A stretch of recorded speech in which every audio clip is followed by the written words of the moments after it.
Hello, my name is Travis Myers. I am an actor, director, and DP, and current media production specialist at Americom Marketing. I purchased the Intellytech Light Cannon F-485 in March of 2018, and I decided that it was a good time to do a review after a little bit over a year of using the light. I'm not paid or endorsed to make this review. I wish I was. That would be nice. It's not a sales pitch, and it's not going to be the most technical review. I'm just going to go over some pros and cons that I found while using the light and how I use it. First of all, it is a big, powerful light. It looks like a tank, and it feels like a tank. It reminds me of the Christopher Nolan Batmobile, and I can imagine it flying from rooftops. Everything that should be metal is metal. The Fresnel is glass. It looks cool, so if I had to use it as a practical, I could use it as a practical.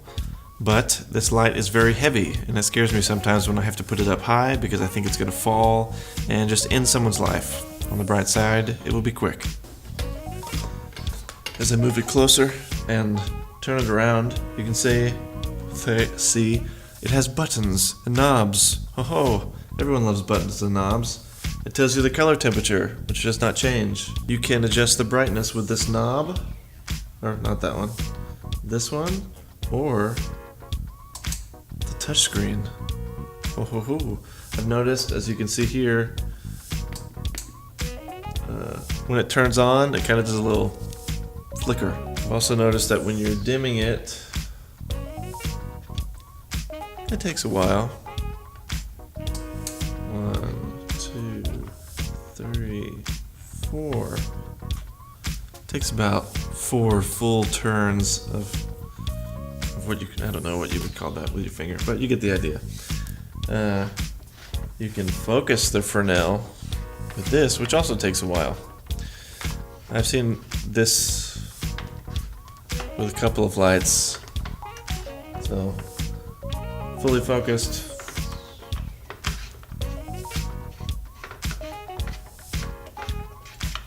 Full flood. Awesome.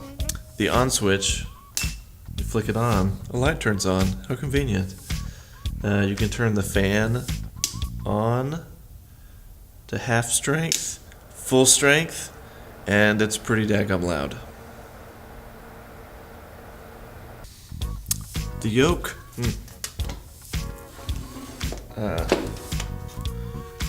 This part is very sturdy. If you're transporting it, you can loosen this up, put it on top like that, flop it around, and transport it easier. You could hang it, which makes me nervous because it's a really heavy light hanging from stuff, but it should be fine. Big handle, which I really appreciate because you can get some leverage, really tighten that guy down. As far as the quality of light goes, I don't have a light meter or anything fancy like that, but to describe it, it's exactly the color temperature and hue and tint that I would want it to be, or that I would imagine it should be. I haven't noticed any crazy green or magenta hues. The only reference point I have is I have some quasar tubes, some 4-foot tubes, and those seem just very slightly too green compared to this. So I am very pleased with the quality of light there. A couple of things to note. At full flood, when I do that, it's easier for me to get sharp shadows. When it's fully focused, it's not as sharp.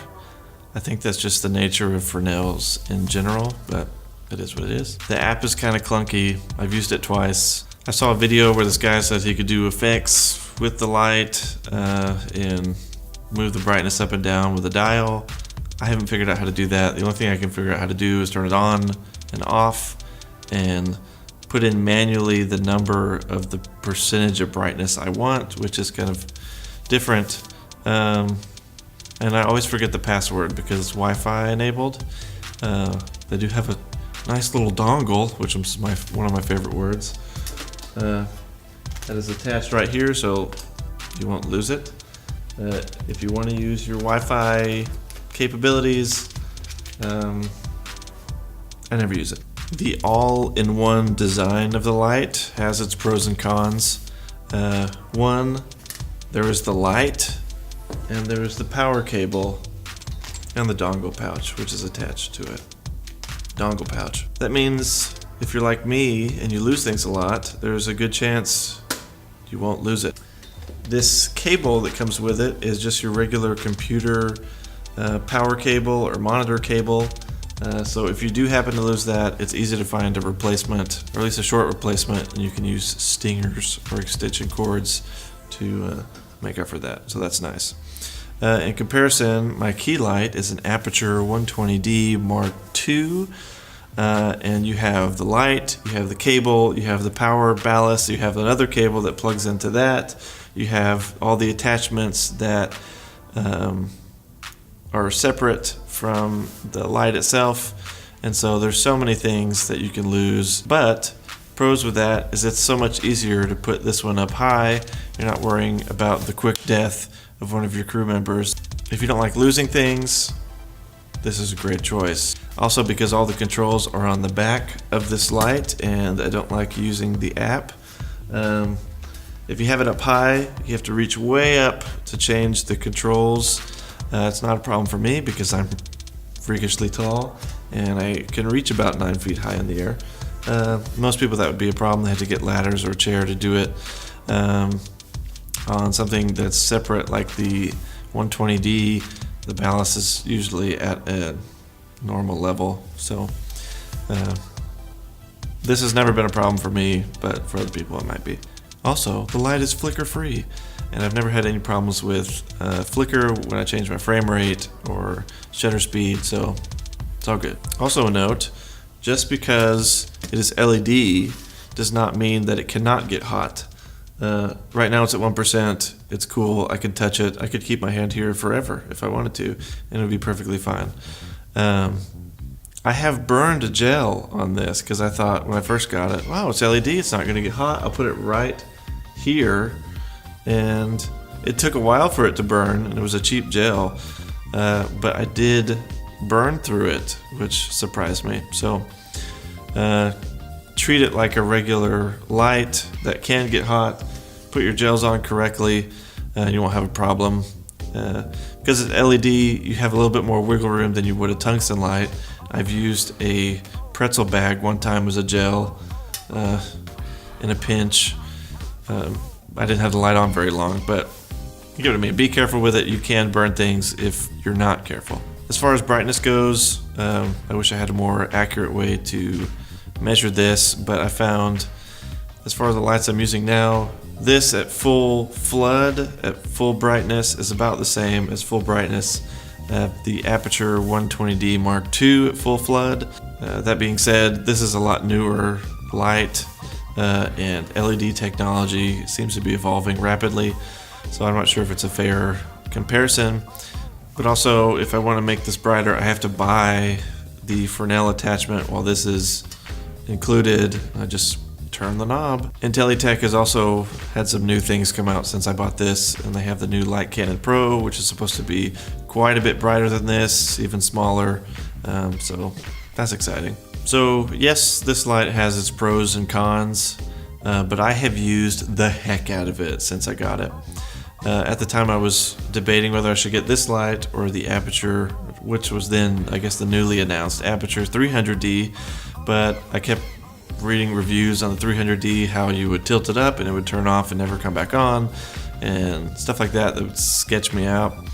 And then I just read the few reviews, because there weren't that many, of this, and everybody seemed to just love their Intellytech products. So I saw it went on sale, and I think I bought it that same day, spur of the moment purchase, and it's been great. So how I use this light, I've used it a lot to punch through windows, simulate the sun coming through at different times of the day, to make it look like sunset, to compensate for the sun going down when I'm running out of daylight. I use it as a projector, a backlight, and with a huge bounce, a fill light for one skit we did in a local theater. I have a few friends that get together and we do a local 48-hour film race, and I think this light has given us a huge advantage because we were able to shoot interior daytime scenes at 4 o'clock in the morning with this guy blasting outside. At work, I use it a lot to blast through an 8x8 diffusion frame for food videos to give it this really soft and delicious looking light for that, and it works really well. Plus, Intellytech has this cool kind of startup company vibe. They're really active on social media, and I feel like they really get to know their customers, which is kind of a cool thing. I feel like I'm in the inside crowd or the inside club or something, because I don't get invited to those a lot. They also have a lot of cool products that I'm really excited about, like the LiteCloth and the, like I mentioned before, the Light Cannon Pro, which is going to be a huge upgrade to this light. So, awesome. So while this light may not be the light for every single situation, very few lights are.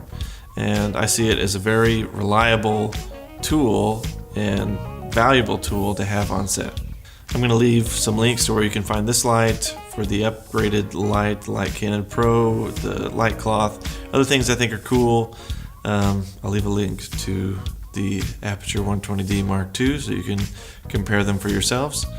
I'll just leave links to things because people like links. If you would like to be updated on future review videos, because this was my first one and I'm not sure if I'm going to do another one, hit that subscribe button, ding that bell if that's how you say it, and you'll be updated on possibly new review videos or just my little short films and sketches that I make with my friends, which are funny and I enjoy them. My name is Travis Myers. This was my review of the Intellytech Light Cannon F-485, and I'll see you next time. Goodbye.